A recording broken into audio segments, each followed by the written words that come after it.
화학이 결국은 이 신소재, 새로운 소재를 통해서 인류의 문명의 발전을 일으켜왔다. 꿈의 신소재란 말이 좋은 말일 수도 있지만 꿈에서나 가능하다라는 뜻도 있을 것 같아요. 그래서 제가 일부러 제목을 이제 현실이 되다. 그럼 영화에 그래핀이 등장하기 시작했는데요. 최근에 인기 있었던 넷플릭스 영화 승리호입니다. 승리호에 보면은 세상에서 가장 날카로운 도끼에 그래핀이 들어가 있다고 이제 나옵니다. 스카치 테이프에다가 흑연을 갖다 묻힌 다음에 떴다 붙였다 데칼코마니 같은 거를 계속 반복하다 보면 아주 확률적으로 낮지만 우연히 원자 한 층이 떨어질 수 있다는 것을 발견을 했고, 그게 이제 그래핀이 처음 세상에 등장한 것이 됐죠. 제가 한 거는 뭐냐면 화학적으로 촉매를 써서 금속을 증착한 다음에 탄소가스를 증착하고 그 이후에 그래핀이 형성됐을 때 밑에 있는 금속을 제거하고 나면 대면적으로 그래핀을 합성할 수 있다는 것을 네이처지에 2009년에 보고를 했었고요. 6개월 후에는 이제 구리 위에서 이것을 미터 스케일로 만들어서 터치 스크린이나 실제로 산업에 응용할 수 있는 걸로 쓸 수 있다는 것을 개발하게 되었습니다. 그래서 쉽게 비교를 해드리면 이 처음 스카치 테이프로 떼어낸 그래핀은 크기가 한 5마이크로 정도? 이거를 미터 스케일로 키웠으니까 100만 배, 100원짜리 동전을 대전시만하게 키웠다고 보시면 될 것 같습니다. 2010년에 이제 실제로 그래핀 터치 스크린을 만들었고요. 그 다음에는 이제 투명하고 플렉서블한 히터를 만들었습니다. 지금 GM이랑 이제 상용화하고 있는 앞유리 디포깅 그 디바이스가 이것을 기반으로 하고 있습니다. 또 하나는 미 국방부에서 저희가 한 7, 8억 원인가 받아서 수행했던 과제인데, 먼저 연락이 왔습니다. 미 국방부에서 그래핀을 대량으로 만들 수 있는 회사가 어딘가 찾아보다가 연락이 왔고, 이론적으로 케블라보다 몇 배 강한 게 그래핀인데 그거를 이용해서 이제 경량화 방탄소년을 상상하는 거. 지금 미국의 그 더 스페이스십 컴퍼니, 항공 우주 회사에서도 그래핀을 넣어서 뭔가 하려는 시도로 저한테 접촉을 많이 해오고 있습니다. 유럽 쪽은 저렇게 많이 투입이 되고 있지만 제조업이 좀 약합니다. 연구 개발은 확실한데 거품이 없고 제조업, 생태계도 잘 돼 있는, 그러니까 우리나라가 그 부분에 상당히 유리한데 적게 투자한 건 아니지만 여태까지 이 상용화 부분에 있어서 제대로 집중적인 투자가 된 적은 없다라는 것입니다.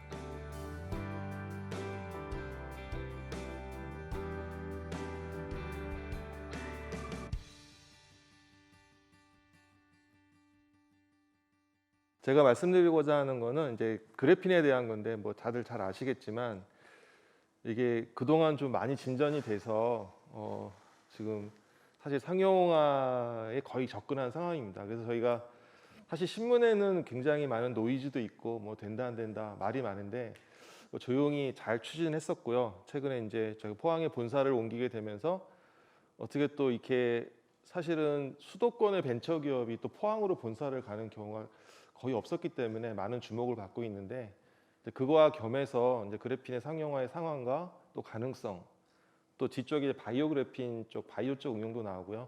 그리고 이제 저희가 그리는 포항에서의 어떤 큰 그림, 뭐 지방 시대, 벤처 시대, 이거에 대해서 좀 강조를 드리고자 합니다. 일단 제가 이제 화학을 가르치고 있기 때문에 여기 또 화연이고, 그래서 말씀을 드리면 이제 화학은 물질의 특성, 물질이 겪는 변화, 그리고 그 과정에서 수반되는 에너지 변화 등을 다루는 학문인데, 사실 여기서 강조를 드리고 싶은 게 변화입니다. 변화. 화학은 정적인 것을 다루는 것보다는 변화를 다루게 되는데요.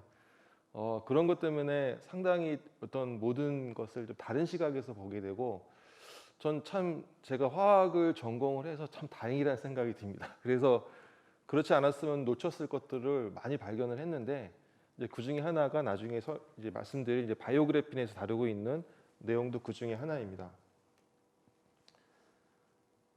제가 또 이제 그 다음 장에 이제 일반학 책을 열면 그 다음에 화학과 문명에 대해서 나오는데요. 이제 거기에 보면 이 화학자들이 결국은 뭐 예전부터 뭐 석기 시대, 청동기 시대, 뭐 철기 시대 그 이후에도 여러 가지 문명을 주도해 왔고, 결국은 이 철은 이 산업혁명으로 이어졌다라는 게 이제 짧게 2페이지 정도로 나옵니다. 제가 여기서 말씀드리고 싶은 거는 이 화학이 결국은 이 신소재, 새로운 소재를 통해서 인류의 문명의 발전을 일으켜왔다. 서론적인 부분인데 제가 이제 대중 강연을 많이 할 때 꼭 이 부분을 강조를 합니다. 다 아시는 거겠지만 좀 요약해서 말씀을 드리면 뭐 다 아시겠지만 돌이라는 걸 다루고 이 석기 시대가 왔고 이 이제 학생들한테 물어봅니다. 그러면 이제 다 기계적으로 대답은 하는데 일단 돌을 다루는 기술에서 수렵에서 목축, 농경 사회로 이어졌고요. 그다음에 청동기 시대가 오면서 이렇게 거울도 만들고 장신구도 만들고 좀 약간 문화적이고 예술적인 거에 인류가 눈을 뜨기 시작했고 좀 더 강력한 무기인 철기가 등장하게 되면서 굉장히 농사도 잘 되고 또 전쟁을 해서 뭐 작은 부족을 규합해서 이제 사회로 발전하고 국가로 발전하게 되고 상업이 발전하게 되다 보니까 또 화폐도 등장하고 이러한 모든 것이 소재의 전환에서부터 이루어졌다고 책에서 이야기를 하고 있습니다. 특히 이제 철을 다루는 기술은 1차 산업혁명으로 이루어졌고 내가 필요한 것뿐만 아니라 남이 필요한 것까지 만들어주는 제조업으로의 전환이 이어졌고 이제 그 이후에 뭐 지금 뭐 제가 이제 포스텍 출신인데 이제 포항 제철 이런 철을 다루는 기술이 인류의 발전을 주도했다고 생각됩니다. 저는 그와 함께 또 강조시키고 싶은 게 석유화학 산업인데요. 결국은 고분자 시대가 열리고 우리가 지금 만지고 보는 모든 것이 플라스틱인데 그것이 너무나 심해져서 지금은 이제 플라스틱 공해까지 이어졌는데요.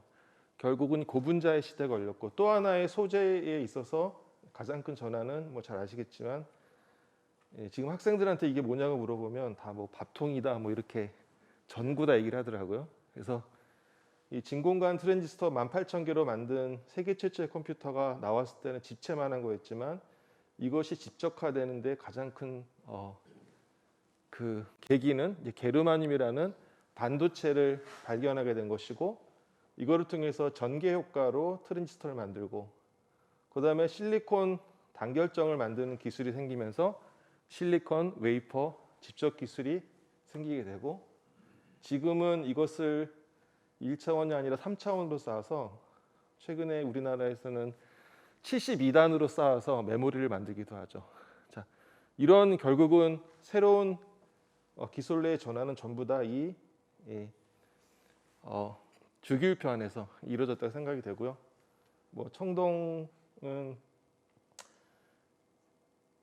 이렇게 볼 수가 있고 또 황동도 있고요.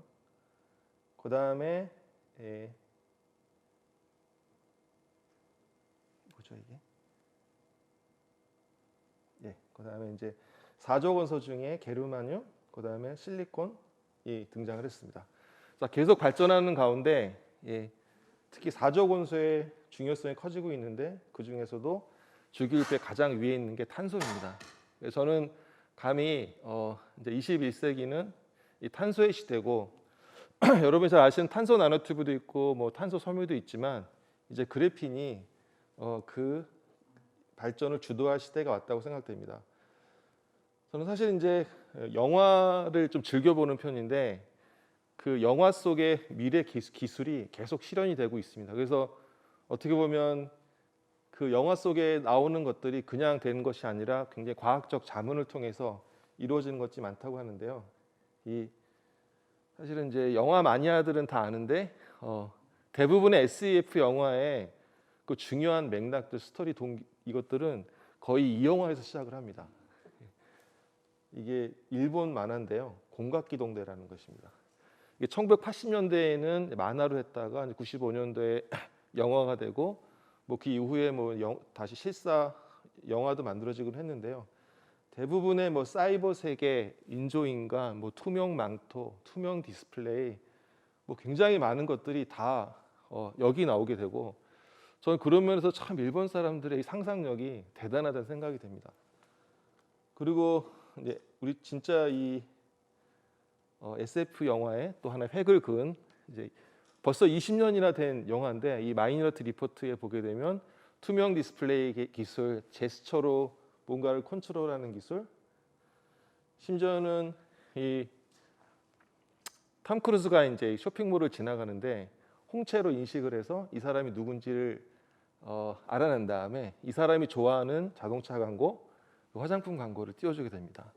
이런 홍채 인식 기술은 이미 휴대폰에 적용이 되어서 보안 쪽에 쓰이고 있죠.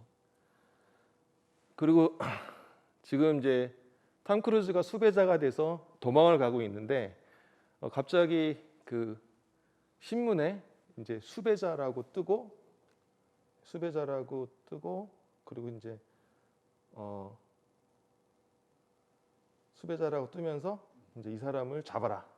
그래서 탐 크루즈가 도망가는 장면이 쭉 나오게 되는데 당연히 신문이 내용이 변하지가 않죠. 근데 미래의 인쇄 기술은 아마 이러한 것도 가능할 것이다.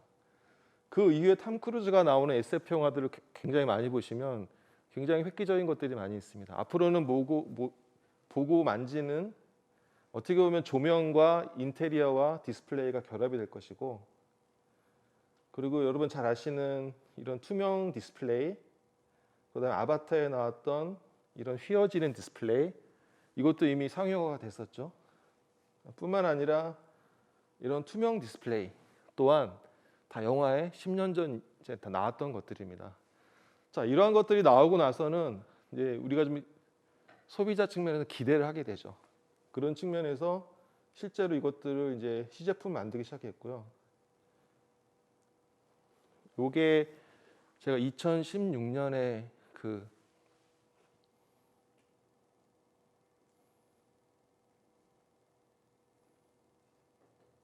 어느 전시회에 가서 이제 봤던 건데,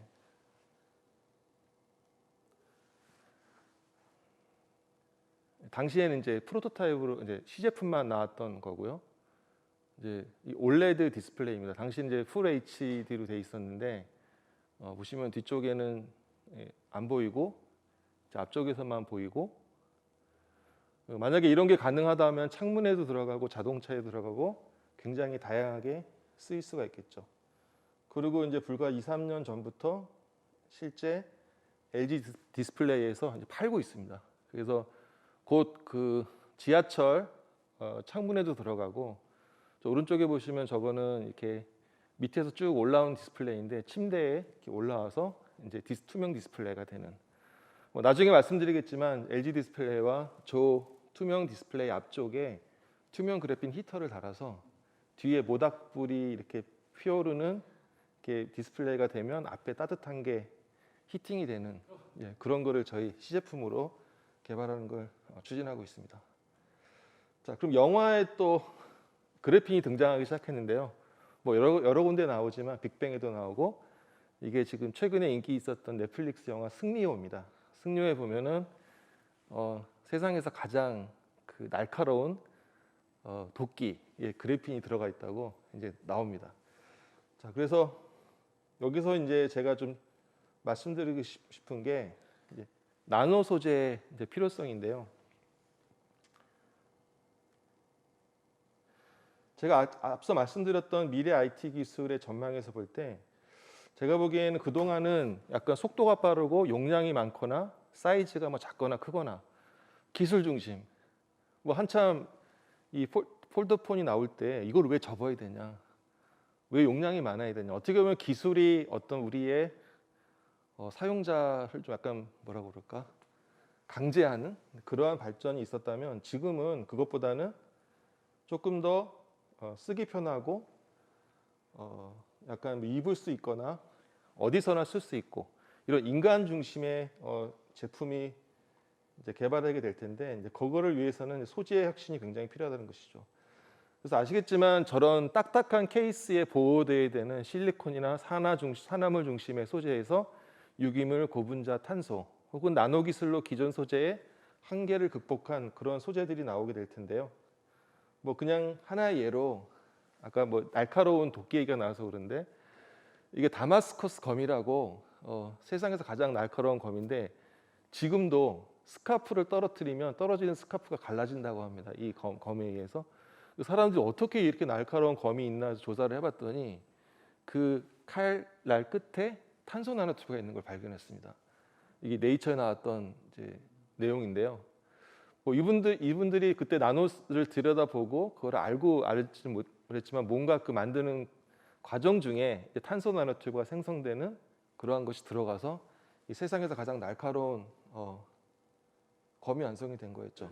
그래서 저희 4차 산업혁명에 대해서 많이 얘기를 하는데 4차 산업혁명의 6대 분야가 있습니다. 그래서 뭐 AI, 뭐 드론, 무인항공기, 뭐 3D 프린팅 다 있는데 나노 기술이 있다는 거를 많은 분들이 모르시는 것 같아요. 그래서 나노 기술은 이 앞에 있는 모든 것들을 다 가능하게 하는 그런 기술 중에 하나이고, 그 중에 하나로 저는 이제 꿈의 신소재 그래핀이 등장한다고 생각합니다. 그래서 꿈의 신소재란 말이 좋은 말일 수도 있지만 꿈에서나 가능하다라는 뜻도 있을 것 같아요. 그래서 제가 일부러 제목을 이제 현실이 되다라고 이제 했는데, 아직까지는 과정이지만 그렇게 시작을 하려고 합니다. 그래서 그래핀은 다 아시겠지만 흑연을 뜻하는 그래파이트하고 이중결합을 뜻하는 ENE의 합침하고요. 그래서 사실은 이 사전상의 정의도 10년 전에는 없었기 때문에 제가 사실은 이제 뭐 어떤 기자한테 연락이 오면은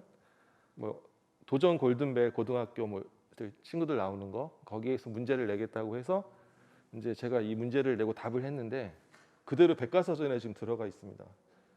그리고 그 이후에 어쨌든 탄소 나노 소재에 대해서는 뭐 잘 아시겠지만 이 육각형 벌집 모양을 펼쳐 놓으면 그래핀이고, 그것을 동그랗게 쌓으면 이제 CNT가 되고, 이런 특징을 가지고 있죠. 일단 흑연의 한 층이 그래핀이기 때문에 어떤 생각이 있었냐면, 이 흑연을 계속 깎다 보면 한 층의 그래핀이 될 것이다. 그래서 제가 이제 김필립 교수님 연구실의 첫 번째 포스닥입니다. 그러니까 화학으로 박사를 했는데 물리학과로 이제 포닥을 가게 돼가지고 엄청 고생했었는데, 제가 갔을 때 이제 중국인 학생이 2년 동안 저 이제 나노 연필을 만든 다음에 그걸 계속 깎아가지고 뭐 10만 층, 만 층 해서 계속 깎아서 10층까지 2년 만에 내려왔어요. 그래서 한 6개월만 더 하면 한 층을 얻을 수 있겠다 해서 하고 있었는데, 이제 그때 이 논문이 나오게 된 거죠. 그래서 흑연에서 스카치 테이프에다가 흑연을 갖다 묻힌 다음에 떴다 붙였다 데칼코마니 같은 거를 계속 반복하다 보면 아주 확률적으로 낮지만 우연히 원자 한 층이 떨어질 수 있다는 것을 발견을 했고, 그게 이제 그래핀이 처음 세상에 등장한 것이 됐죠. 결과적으로 이 실험을 했던 두 사람이 노벨상을 받게 되었는데요. 2004년에 발견을 해서 6년 만에 노벨상을 받았습니다.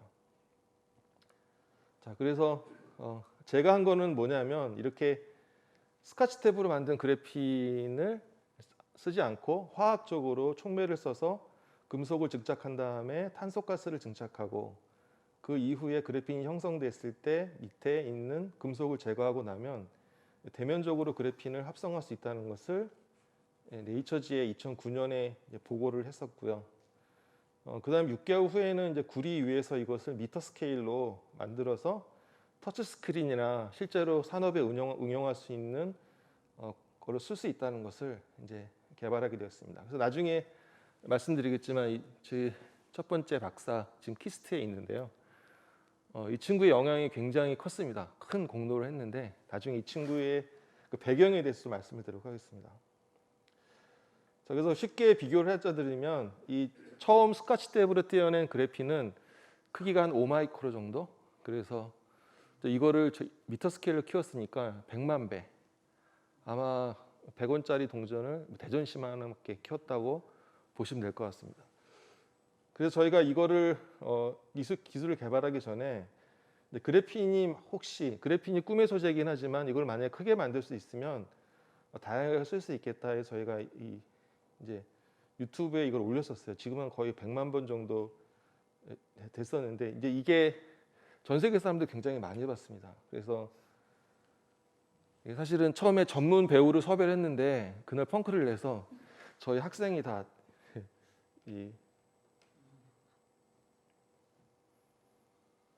소리가 안 나는 것 같아요. 예, 그냥 그래서 이렇게 이 13년 전입니다. 그래서 시계도 이렇게 일정도 체크할 수 있고, 펼쳐서 놓으면은 온도, 습도, 오존 지수, 환경 센서도 되고 내비게이션도 되고 뭐 이런 것들을 이제 쭉 했었고, 제가 성균관대에 있었기 때문에 그때 성대를 배경으로 해서 찍었고요. 손목에 차고 다니다가 얘를 펼쳐서 충전을 하고, 그다음에 이제 접을 때가 중요한데, 지금 사실은 갤럭시 폴드는 약간 트릭을 써서 좀 샤프하게 접히지 않게 하는 건데 당시에는 이제 완전히 종이처럼 접는 거를 목표로 해서 연구를 했었습니다. 그래서 그럴 경우에는 이제 기존의 소재는 안 되고 반드시 그래핀이 들어가야 된다. 근데 이런 걸 주장을 해서 했는데 애플에서 이걸 특허했더라고요 벌써. 그래서 뭐 생체 센서도 하고 근데 13년이 지났는데 하나하나 뭐 그래핀이 안 들어갔지만 다 구현은 되고 있더라고요. 그리고 뭐 이렇게 연락이 와서 이제 이 친구도 저희 학생이고요. 그래서 만나기로 해서 만나자. 그래서 만나서 결제를 하는데 당시에는 이런 결제 생각도 못했는데 지금 다 되고 있잖아요. 그래서 이런 것도 하고 그다음에 얘를 펼쳐서 보면서 검색도 하고 뭐 이런 것을 저희가 유튜브에 올렸었는데 예, 실제로 하나하나 이제 이뤄가기 시작했습니다. 2010년에 이제 실제로 그래핀 터치 스크린을 만들었고요. 그 다음에는 이제 투명하고 플렉서블한 히터를 만들었습니다. 지금 GM이랑 이제 상용화하고 있는 앞유리 디포깅 그 디바이스가 이것을 기반으로 하고 있습니다. 그리고 그래핀 전극을 이용한 그래핀 LED, 그 다음에 그래핀 투명 전극을 이용한 그래핀 휘어지는 그래핀 올레드. 지금은 삼성 디스플레이 가 계신 이창희 교수님과 또 투명 그래핀 QLED. 그 다음에 삼성 테크인과 저거 협력을 하면서 이걸 대량 생산하는 이제 기계들을 개발하기 시작했고요.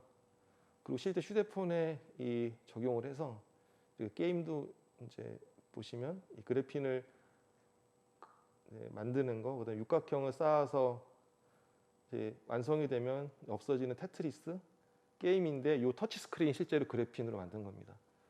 자, 그래서 이런 것들을 제가 어디 가서 보여줬냐? 이제 그 노벨위원회에 가서 보여줬죠. 그래서 이 그래핀이 노벨상을 받게 된 과정을 제가 좀 상세하게 설명을 드리면 아마 저만큼 자세하게 아는 사람은 없을 겁니다. 그래서 일단 저희가 저 그래핀을 크게 만들었을 때 일단 뉴욕타임스에 났고요. 그리고 전 세계 언론에 아무튼 굉장히 많이 보도가 되었고 특히 이제 BBC 다큐멘터리 같은 경우는 굉장히 집중적으로 여러 번 다루었는데 여기 저희가 만들었던 영상들이 이제 그대로 나옵니다. 그래서 이 친구가 뭐 BBC뿐만 아니라 뭐 CBC, 뭐 러시아 투데이, 뭐 기타 등등 뭐 전 세계 언론에 다 나오게 되면서 굉장히 유명해졌고요. 그리고 심지어는 노벨상 시상식에 발표된 틀어주는 노벨 다큐멘터리 여기에도 등장을 하고요. 그리고 이게 지금 노벨위원회에서 나눠준 그 프레스 릴리즈입니다. 근데 거기에 보시면 아까 보셨던 그 장면들이 캡처가 돼서 있는 것을 볼 수가 있습니다. 그래서 비교를 해봤더니 저희 영상을 그대로 갖다가 썼더라고요. 그래서 제가 사실은 편지를 한 번 보냈습니다.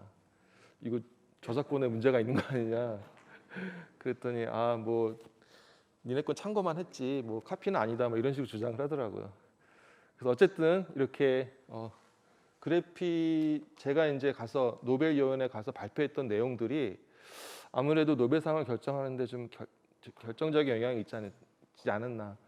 이를테면 이제 그래핀이 원래는 그 안에서 움직이는 전자의 질량이 0이 되는 그러한 뭐 물리 쪽에서 디라크 페르미온이라고 하는데 그걸 실험적으로 처음 발견한 이제 이 가인과 노보셀로프가 노벨상을 받을 거다. 그렇다고 하면 그 현상을 같이 발견한 이제 김필익 교수님이 받을 거다라고 다들 예측을 했는데 이게 김필익 교수님이 빠지게 된 것 중에 하나가 이 실용화돼서 이제 너무 많이 일찍 보여주니까 그 노벨 심사위원들이 뭐 이런 얘기도 하더라고. 저 어디 가면 살 수 있냐. 그러니까 이것이 실용화돼서 뭔가 그런 과정, 상용화 과정에 대한 개념이 없고 이게 다 된 줄 아시는 것 같더라고요. 이제 막 시작했는데 그러다 보니까 이 그래핀의 어떠한 앞으로 미래 응용 가능성이 부각되다 보니까 그래핀을 처음으로 발견한 사람 이 두 사람한테 약간 포커스가 가게 된 것 같고요. 어떻게 보면은 제 발표가 도움이 된 게 아니라 김필 교수님한테는 조금 오히려 네거티브가 된 게 아닌가 싶기도 합니다. 그래서 어쨌든 그 방향으로 주어졌고 제가 노베이 심포지엄에 2010년에 5월에 가서 발표를 했는데 그때 김필립 교수님도 초대가 되고 여기 손용우 교수님 키아스에 있는 손용우 교수님 저희가 가서 이제 다 발표를 했었고 당시에 노벨상 후보였던 사람들 다 왔습니다. 뭐 가임 교수, 그다음에 노보셀로프 교수. 그래서 그때는 분위기가 3명 받겠다, 3명이 받는 게 아닌가 했는데 이제 2명만 받게 됐고 이제 그것 때문에 뭐 말이 많았죠. 뭐 김필립 교수가 왜 못 받았냐, 뭐 빼앗겼다, 뭐 기타 등등이 있었는데 저는 결론적으로는 그냥 상은 주는 사람 마음이라고 생각합니다. 그래서 김필립 교수님은 그 이후에 하버드 대학교로 옮기셔가지고 지금 뭐 존경받으면서 최고의 학자를 계속 하고 계시고 저 오른쪽에 있는 분은 노보셀로프 교수인데 37살에 노벨상을 받았습니다. 근데 어떻게 보면 나머지 인생을 그 노벨상에 틀리지 않았다는 걸 증명하면서 살아있기 때문에 힘들 수도 있겠다.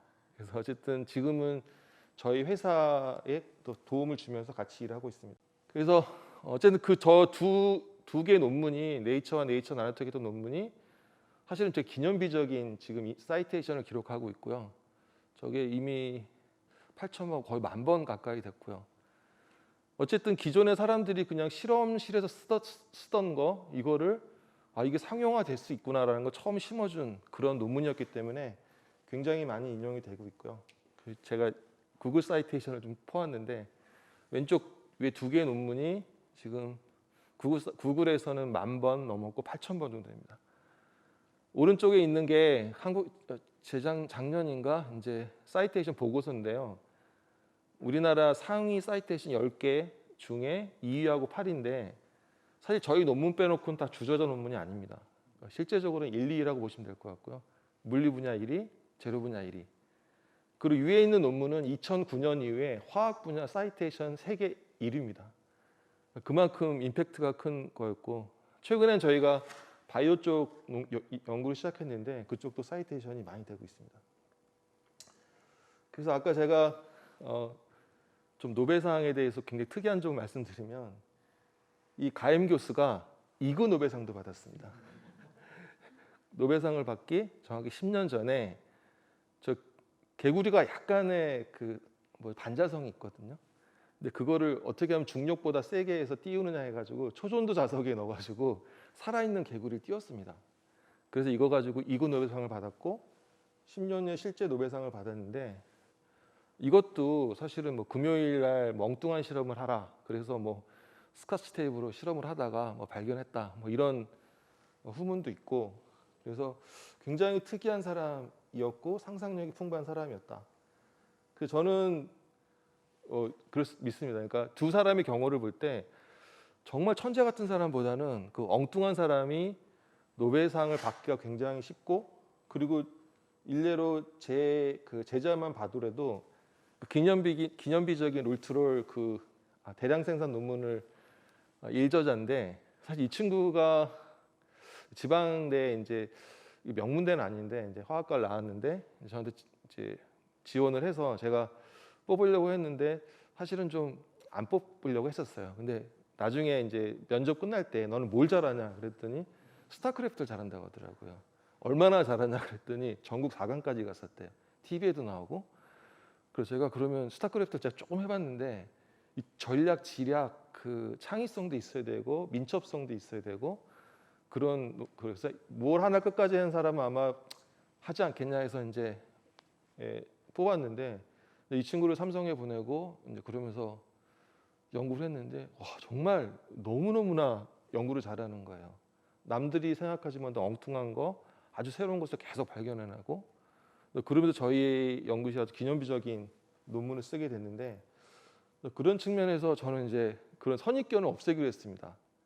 사실 저 첫 번째 네이처 논문 쓴 친구도 지방대 국립과정대 출신이고 이 친구도 지방대 출신이고 사실은 저희 연구실에서 획기적인 일들 했던 친구들이 그렇게 다 명문대 출신이 아닙니다. 그래서 그러한 부분에서 일단 우리나라 인재들은 일단 우수하다. 그냥 4년제 졸업하고 대학원 정도면 올 정도면 그래서 그런 생각을 하게 됐고요.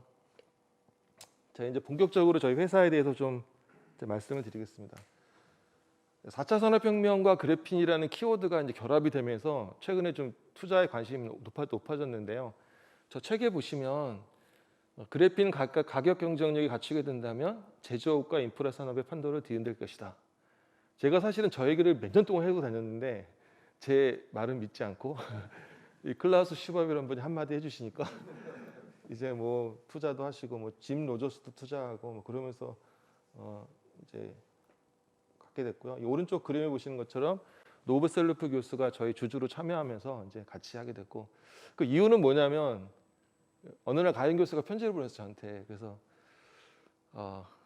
자기가 노벨상은 언젠가 받을 줄 알았지만 너 때문에 일찍 받은 것 같다. 그래서 뭘 도와줄까? 그러길래 그럼 좀 회사 좀 도와달라.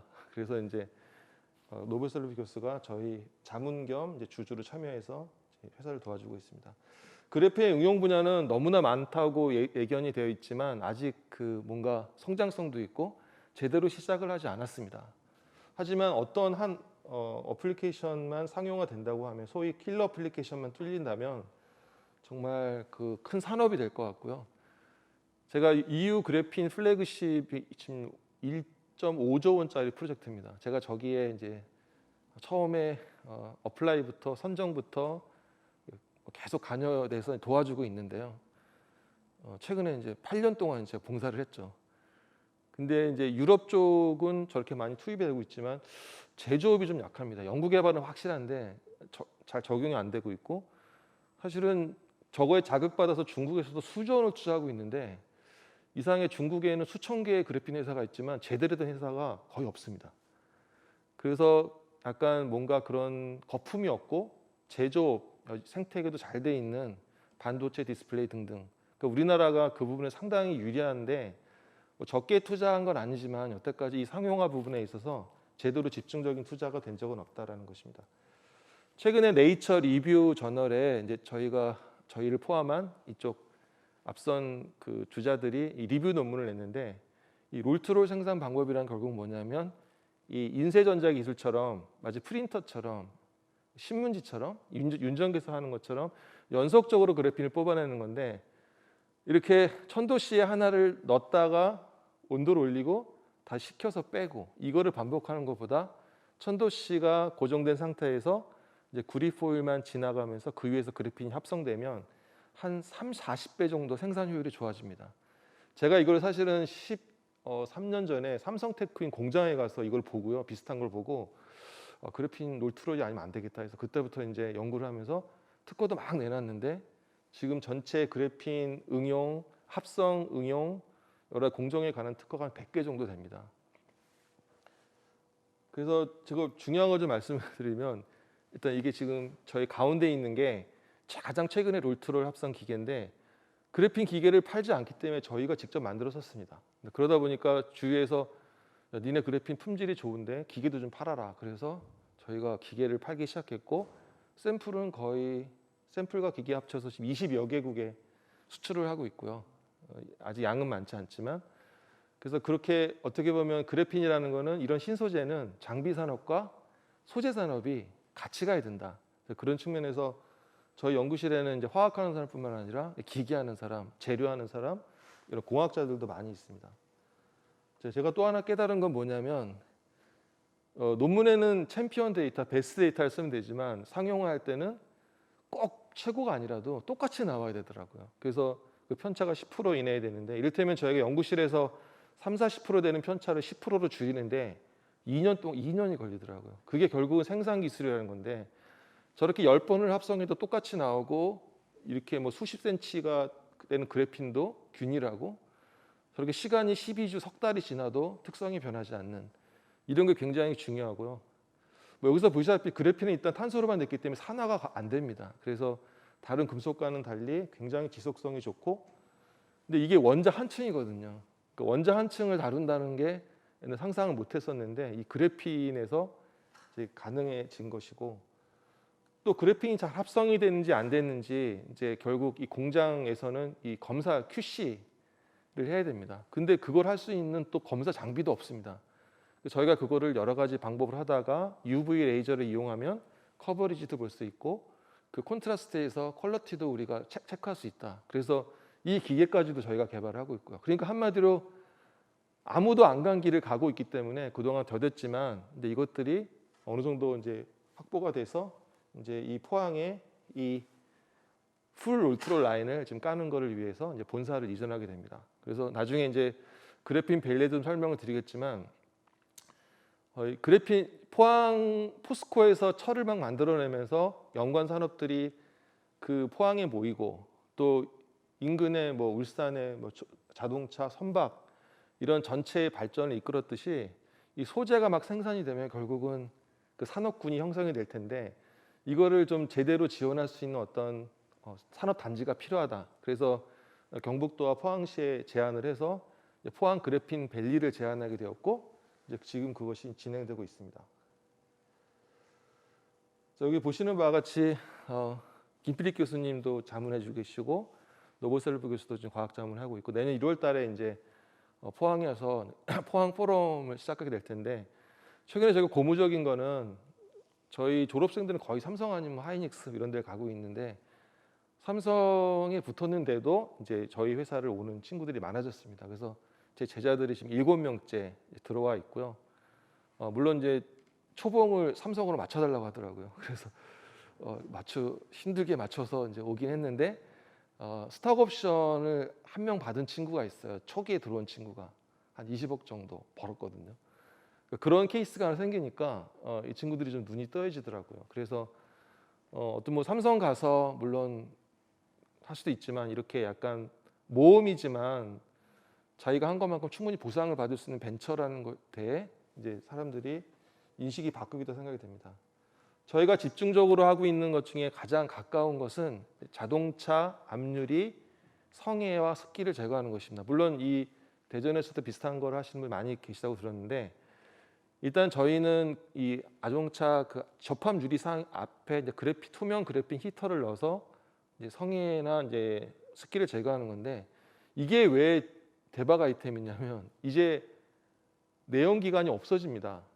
내연 기관에서 폐열이 나오기 때문에 그 폐열로 이런 디포깅, 디아이싱을 할 수가 있는데 전기 자동차 그걸 못 해요. 그래서 이 추운 데서는 이 압유리 디포깅 때문에 굉장히 그 배터리 소모가 심하다고 합니다. 제가 계산을 해보면 소모량이 3분의 1 정도고 사실 저런 추운 데서는 한 번 충전해서 100km를 더 갈 수 있습니다. 이 히터를 쓰게 되면. 그래서 이 공조로 하지 않고 압유리에 히팅을 하는 이 기술이 쓰이게 될 것이고 저희가 이제 이거를 하다 보니까 자동차는 너무 느려요. 이거 10년 정도 걸린다고 하더라고요. 그 사이에 회사가 망할 수도 있겠다. 그래서 좀 팔 수 있는 거를 해보자 해서 저희가 S전자에 제안을 했습니다. 그래서 투명 토스터. 그래서 토스터인데 토스터가 있는 걸 보이고 이러면 좋지 않겠냐 해서 저희가 이거를 제안을 했었고 실제로 한번 꺼서 먹어보니까 너무 맛있어요. 이 겉에만 있고 속은 촉촉하고 그래서 이 영상을 좀 보여드리면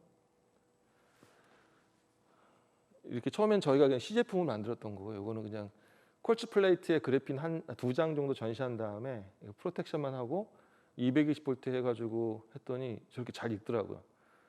그래서 토스터도 굽고 굽지 않을 때는 저렇게 뭐 커피도 데울 수 있고 그래서 이게 실제 시제품 디자인했던 거고요. 이 갤럭시 폴드 지금 휴대폰 디자인한 회사에서 해줬습니다. 그래서 목업도 만들어가지고 실제로 이제 이 삼성이라고 얘기하면 안 되는데 어쨌든 S전자에서 내부 전시회를 통해서 이제 했었고 이번에 이제 저희 CES에 내년 1월달에 가게 됩니다.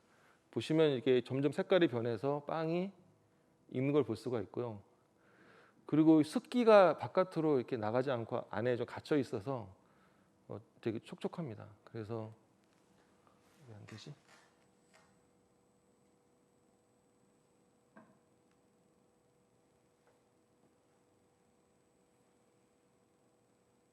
유튜브라서 그런 것 같습니다.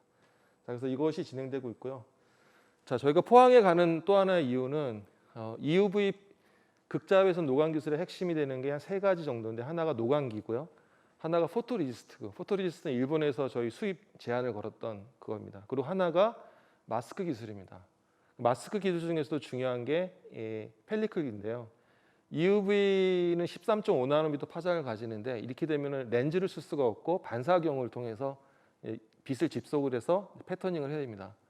근데 그 레티클이라는 반사경 거기에 어떤 오염이 되면 불량이 나기 때문에 약간 오프 포커스가 되는 플레인에 펠리클을 넣어서 파티클이 안더라도 불량이 안 나도록 하는 이제 그러한 막입니다. 근데 저 막의 기준은 일단 기계적으로 강해야 되고 EUV 광선에 투명해야 되고 열도 잘 견뎌야 되고 굉장히 이제 만족해야 될 특성이 많은데 우연히 그래핀이 거기에 딱 맞습니다.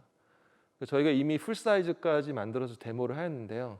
이게 저희가 이미 만들어서 요즘 뭐 ASMR하고도 얘기하고 있고 FS라는 상장사하고도 얘기했는데 저 책받침만한 그 부품 하나가 1억입니다. 그리고 최소한 1년의 사용량이 한 3천억에서 5천억 정도 되고 우리나라에서만 소모품으로 나가는 게 아직 이 EUV 펠리클 기술은 완성된 게 없고 이것이 완성되지 않으면 지금 EUV 공정 수율이 20%가 넘기 힘든다고 합니다. 그래서 굉장히 중요한데 이것을 연구하기 위해서 가장 필요한 게 EUV 광원입니다. 13.5나노미터나 7나노미터 광원을 갖다가 저희가 구해서 계속 실험을 해야 되는데 포항에는 뭐가 있냐면 가속기가 있습니다. 가속기에서는 이 빛이 무진장 나옵니다. 그래서 마침 정부의 지원을 받아서 EUV 전용 라인을 이제 만들게 되고요. 그래서 거기서 이제 저희가 같이 연구를 하게 되는데 아마 이제 청주에도 가속기가 생기면 아마 EUV 라인이 생기는 걸로 알고 있습니다. 또 하나는 이제 글로벌 배터리 회사 L 회사랑 하고 있는 건데 여기는 이제 그 다공성 구리 전극에 이제 그래핀을 코팅해서 이 산화를 막는 건데요. 어쨌든 이렇게 되면 배터리 성능이 많이 증가된다고 합니다. 그래서 이 부분도 만약 상용화가 된다면 아주 쉽게 진입할 수 있는 그러한 분야이고요. LG 디스플레이하고는 오래전부터 이제 산화 그 올레드 디바이스를 보호하는 인캡슐레이션을 연구를 하고 있고요. 이제 그래핀의 격자 구조가 워낙 촘촘하다 보니까 얘네가 수분과 산소가 다 통과를 못합니다. 그래서 이거에 대해서 저희가 특허도 가지고 있고 지금 한 5년 정도 같이 연구를 하고 있습니다. 또 하나는 미 국방부에서 저희가 한 7, 8억 원인가 받아서 수행했던 과제인데 먼저 연락이 왔습니다. 미 국방부에서 그래핀을 대량으로 만들 수 있는 회사가 어딘가 찾아보다가 연락이 왔고 이제 그쪽에서는 이제 어쨌든 이론적으로 케블라보다 몇 배 강한 게 그래핀인데 그거를 이용해서 이제 경량화, 방탄성능 상상하는 거 이런 것도 했고요. 사실은 이번에 누리호 때문에 정말 저희도 흥분했었는데 어쨌든 미국의 그 더 스페이스십 컴퍼니 이런 항공 우주 회사에서도 그래핀을 넣어서 뭔가 하려는 시도로 저한테 접촉을 많이 해오고 있습니다. 그래서 어쨌든 굉장히 응용성이 다양하다는 것입니다. 자, 마지막으로 바이오 그래핀에 대해서 좀 더 설명드리고 말씀드리겠습니다. 사실 바이오 그래핀은 왜 시작하게 됐냐면 제가 그 성균관대에서 서울대로 옮겼는데 그 교수님들이 성대에서 했던 건 다 잊어라. 서울대에선 이제 앞으로 네가 테뉴어를 받으려면 새로운 걸 해라 그러더라고요. 그래서 제가 CBD 그래핀을 발고 바이오를 해야겠다 해서 이제 바이오를 시작을 했고 다행히도 이제 서울대는 서울대 병원도 있고 뭐 수의대, 농생대 뭐 되게 좋더라고요. 그래서 제가 연구를 잘 시작하게 됐습니다. 그래서 지금은 저희가 뭐 존스 홉킨스 의대 그다음에 NIH하고 직접 일하고 있고요. 서울의대, 수의대 뭐 이런 데랑 여러 가지 파이프라인을 하고 있습니다. 그래서 여기도 제 제자들이 지금 미국 지사에 가서 일을 하고 있고 소아치매 쪽 NPC라는 것은 NIH랑 직접 하고 있고요. 그리고 존스 홉킨스하고는 이제 파킨슨, 삼성서울병원하고는 치매에 대해서 하고 있는데 그 원리에 대해서 말씀을 드리겠습니다. 일단 그래핀은 아까 그 필리면 그래핀이 아니라 저희가 쓰는 것은 굉장히 작은 그래핀 양자점입니다. 근데 얘네들이 섬유화 관련 퇴행성 뇌질환 치료제, 염증성 장질환 치료제, 조영제, 뭐 화장품 뭐 굉장히 많은 그 용도가 있다는 것을 알게 되었고 지금 전 세계적으로 많이 연구가 되고 있는데 원래 이 그래핀 양자점은 저희가 그 발광체로 쓰려고 만들었습니다. 그래서 이제 발광체로 쓰는데 별 효율이 좋지가 않더라고요. 사이즈도 좀 불균일하고. 그래서 쓰다가 이제 버려뒀는데 이제 아까 저 미국에 간 저희 제자 한 명이 이거를 약물 전달을 좀 쓰고 싶다고 해서 한번 해봐라. 그랬는데 이제 그 파킨슨 약 중에 콩고레드라는 게 있습니다. 그래서 그거를 딜리버리하는 용도로 실험을 하면서 컨트롤로 콩고레드 없이 하면 그냥 하바를 했는데 효과가 나오는 거예요. 그래서 그때부터 메커니즘 뭘까 이제 파괴되었고, 그래핀 양자점은 지금은 저런 큰 스케일로 합성하는 것까지 공정도 이제 완성해 놓았습니다. 일단 뭔가 이런 나노가 사실은 굉장히 바이오 쪽에 부정적이기 때문에 독성 부분에서 뭐 체크를 해야 되는데, 일단 보면은 각종 장기에 축적이 안 되고요. 그리고 반감기, 그러니까 오줌이나 이런 거 빠져나가는 걸 고려해서 한 2주 정도 되면 반이 빠져나가게 되고, 특별한 뭐 면역 거부 반응인지 특별한 독성이 없다는 것을 저희가 잘 알게 되었습니다. 잘 아시다시피 이런 퇴행성 뇌신경 질환이 대부분 다 원래는 잘 녹아 있어야 되는 단백질이 뭔가 미스폴딩이 돼서 뭉쳐서 생기는 것들인데, 그 중에 파킨슨은 알파시뉴클레인이라는 단백질이 이렇게 뭉쳐서 도파민을 분비하는 뉴런을 죽여서 운동신경이 마비가 되는 그런 굉장히 불치병입니다. 난치병이죠. 근데 기존의 약들의 문제점은 뭐냐면, 일단 첫 번째로 뇌 혈류 장벽이라는 게 있습니다. 그래서 약을 먹어서 뇌 안으로 전달해야 되는데 대부분 다 통과를 못하기 때문에 농도를 높여야 되고, 그렇게 되면 독성이 나타나고, 그런 것 때문에 제대로 된 파킨슨 약은 없고, 도파민을 보충하는 정도의 그러한 증상 완화 정도만 있습니다. 근데 저희가 발견한 건 뭐냐면, 여기서 사실은 제가 배웠던 화학적, 연력학적 개념이 나오는데 지금 이제 뭐 코로나 백신도 그렇고 모든 것들이 약간 우리 몸속에서 일어나는 것을 마치 톱니바퀴나 어떤 기계가 작동하는 것 같이 생각을 하는데, 우리 몸을 하나의 비이커로 생각한다면 화학 반응으로 이제 이해를 해야 됩니다. 화학 반응을 이해하려면 당연히 화학 평형을 알아야 되고 또 연력학을 알아야 되고.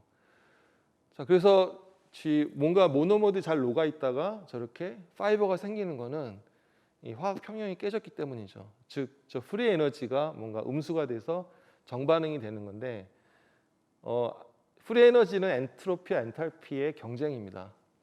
근데 이 뭉치는 거는 엔트로피적으로 굉장히 불리한데 왜 절로 가냐? 그러면 미스폴딩된 프로테인들이 뭉치면서 얻는 엔탈피 게인이 많기 때문이죠.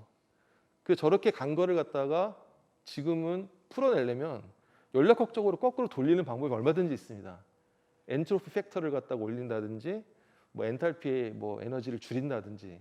근데 지금의 약들은 뭐 대부분 제약사에서 개발하는 것들이 저 나쁜 놈이 될지도 모르는 저 알파시뉴클레인 모노머를 항체로 잡아서 없애는 약들만 주로 하고 있는데, 그렇게 되면 여러 가지 이제 부작용이 나오고, 최근에 치매 약이 승인이 되긴 했지만 그것도 마찬가지로 여러 가지 부작용이 되는 이유가 뭔가 정상적인 기능을 할 수도 있는 단백질들을 미리 없애기 때문입니다. 그러니까 저희가 지금 개발하고 있는 약은 그게 아니라 이미 뭉쳐진 파이버를 풀어서 원래의 정상적인 프로테인으로 돌려놓는 것을 실험하게 되었고요. 여기 보시면 오른쪽 위에 보시면 저거는 이제 이 모노머 상태의 알파시뉴클레인이 인큐베이션 됐을 때 GQD를 넣어주면 형성이 되지 않는다. 이건 이제 예방의 개념이 되겠죠. 근데 저희가 놀랐고 이제 존스께서 놀란 거는 왼쪽 아래에 보시면 이미 형성된 파이버들에 있고 거기에 그래핀 양자점을 넣어주게 되면 걔네들이 풀리면서 일주일 만에 완전히 없어지는 것을 확인하였고, 이거는 이제 저런 파이버의 형성은 비가역적으로 알려졌는데 거기에도 화학 평형이 있고 충분히 이걸 되돌릴 수 있다는 것이죠. 그 치료가 가능한 파킨슨 약이 가능하다는 것이고요. 제가 이제 화학자다 보니까 이것을 추적을 해서 그래핀 양자점이 어디로 들어가고, 그 NMR을 돌려서 어디가 타겟팅이 되고, 그리고 MD를 돌려서 어떤 원리로 이게 풀리고, 뭐 오른쪽 아래에 보시면 이게 CD라는 걸 찍으면은 이제 이렇게 헬릭스 구조와 이렇게 판상 구조의 분포를 알 수가 있는데, 그걸 통해서 이게 미스폴딩 되기 전에 정상적인 단백질로 돌려낸다는 것을 저희가 실험적으로 알게 되었습니다. 이후에 그 존스 홉킨스에서 두 가지 실험을 했는데, 하나는 후천적으로 파킨슨병이 유도된 G, 하나는 선천적으로 가고 있는 G 모델에서 했는데, 두 가지 경우에다 거의 정상적인 레벨로 회복되는 것을 확인을 하였고요. 그래서 그러니까 인비보 실험에서도 이것이 확인이 되었고, 특히 이제 존스 홉킨스 얘기는 예방 효과는 좀 비슷한 게 있지만 이렇게 증상이 갔던 애들이 거꾸로 돌아오는 경우는 잘 없다. 굉장히 놀랍다고 얘기를 했습니다. 그래서 저희가 이거를 바탕으로 만약에 이 메커니즘이 사실이면 다른 신경 단백질도 되지 않겠냐 해서 저희가 삼성서울병원의 나동열 교수님이랑 실험했는데 마찬가지 거기도 그렇죠. 트랜스제닉 마우스의 모델에 넣어서 실제로 인지도 좋아지는 것도 확인했고요. A 베타 어그리게이션이 한 60, 70% 없어지는 것도 확인했습니다. 그래서 이쪽은 기존의 어떠한 치료제 한계를 완전히 깰 수 있는 획기적인 분야인데 아마 또 많은 또 분들이 도움을 주셔야 될 것 같습니다. 어떤 이러한 것들 저희가 하고 있는 게 이제 포항에서 새로운 그림을 그리고 있는 것이고요. 최근에 포스코, 리스트, 포스텍, 포항시 합쳐서 이렇게 5자 MOU를 맺었습니다. 저희가 협력하고 있는 업체들과 함께 이제 포항으로 내려가자, 공장을 짓자라고 지금 얘기하고 있는데 포항에 저렇게 삼각형 산업단지가 있습니다. 하나는 이제 포항공대를 중심으로 한 지곡밸리가 있고요. 가속기, 포스텍 이런 게 있고 오른쪽 아래에는 이제 새로 지은 저희 국가산업단지인데 저희가 100만 평 됩니다. 저기에 지금 포스코 인조흑용 공장이랑 뭐 이런 배터리 관련 데가 들어오고 있고요. 영희만 산업단지에는 뭐 에코프로 이런 그 전해질 그런 회사들이 들어가 있고 굉장히 그 국가산업단지 잘 돼 있는데 그쪽에 저희가 입주를 하려고 하고 있고 저희가 1차적으로 입주하는 곳은 가속기 옆에 그 첨단 산업 기술 산업화 센터입니다. 시에서 지어진 거, 도하고 시에서 주어진 건데 저기 1층에 저희 클린룸이 필요해서 이제 클린룸으로 들어가게 되고 저희 4층을 쓰게 되는데 2층, 3층은 애플 R&D 센터가 들어오게 됩니다. 그래서 그리고 이제 5층에는 그래핀 품질 평가 표준화 센터가 들어와서 이제 거기서 이제 여러 회사들이 중복된 장비를 쓰지 않고 또 그래핀이 좋냐 나쁘냐 그레이드가 뭐냐 이 기준이 없거든요. 그래서 그러한 것도 이제 하나하나 세워가야 되는데 아마 이제 표준연에 계신 여기 그래핀 하시는 황찬용 박사님이라든지 기타 등등 이런 분들과 또 협력할 계획이 있습니다. 그리고 여기가 저희가 지금 살려고 하는 이제 계약 단계에 들어갔는데요. 예. 중간에 저희 예정 부지가 한 10,000평 됩니다. 10,000평 가서 보니까 엄청 넓더라고요.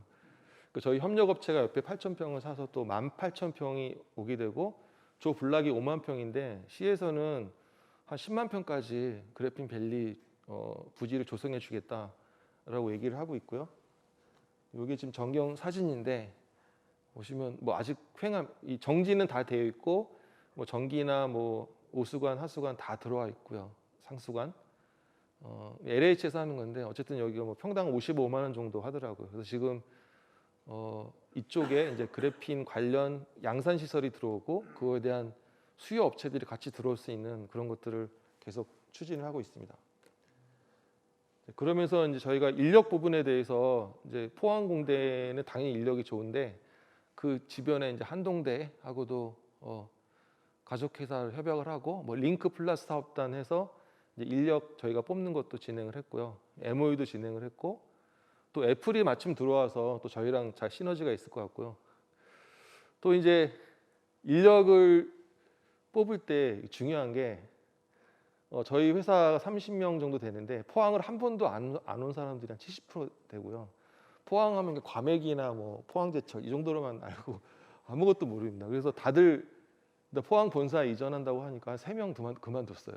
그래서 이거 어떻게 할까? 근데 제가 이제 처가가 또 포항이라서 자주 가는데 최근에 뭐 드라마 보시면 알겠지만 뭐 갯마을 차차차라고 엄청 히트쳤습니다. 근데 거기에 뭐 사방공원, 뭐 구룡포, 뭐 석병리 이런 데 나오는데 너무 멋있습니다. 그래서 아까 저희가 보여드린 이 산업단지에서 이 산업단지가 오른쪽으로 나가면 바로 바다랑 연결되어 있습니다. 구룡포 쪽에. 그래서 이거 뭐 각종 뭐 요트, 해양 스포츠, 낚시 천국이고요.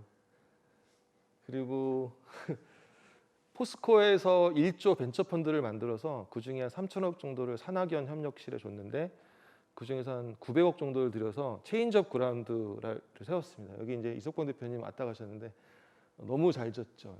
이제 여기에서 면접을 하면 다 포항 온다고 합니다.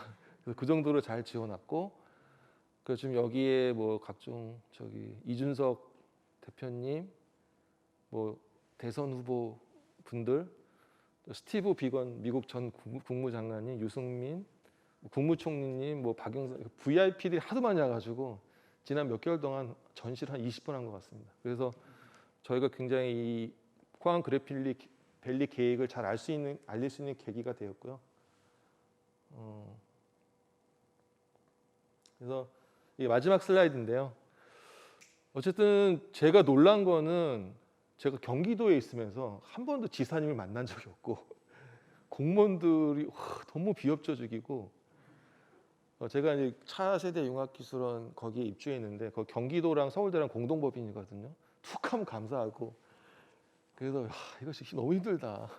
근데 이제 포항에 가니까 너무 잘해주는 거예요. 시장님이랑 도지사님이랑 뭐 일단은 저는 그 공무원 분들의 그 서비스 정신에 놀랐고요. 그리고 너무 기회가 많다. 포스코가 소재로만 매출이 60조 하는 회사입니다. 전 세계 그런 회사가 없는데, 포항 포스코로서도 이제 좀 걱정이 전 세계 철강 회사 중에 100년을 넘게 간 회사가 없다고 합니다. 그 대부분의 지금 뭐 피츠버그나 그 러스트벨트가 다 이제 그쪽에 그 흥망성쇠를 보여주고 있는데, 그러면서 뭔가 새로운 미래를 바라보는 사업을 해야 된다. 그게 이제 배터리 사업 쪽 응급제 사업인데 이제 이쪽으로 진행을 하고 있고요. 저희가 2025년까지는 양산을 시작을 하고 2025년부터는 1,000명 이상 고용을 창출하고 그 기업 가치를 1조 이상 목표로 하고 있습니다. 그래서 내년에 그래핀 스퀘어 상장을 저희가 추진을 하고 있는데 굉장히 뭐 할 건 많지만 어쨌든 저희가 꿈을 크게 가지고 아무도 가지 않은 길을 꿈을 이제 포항에서 펼치려고 하는데 더 많은 관심을 가지고 응원해 주셨으면 감사하겠습니다. 이상입니다.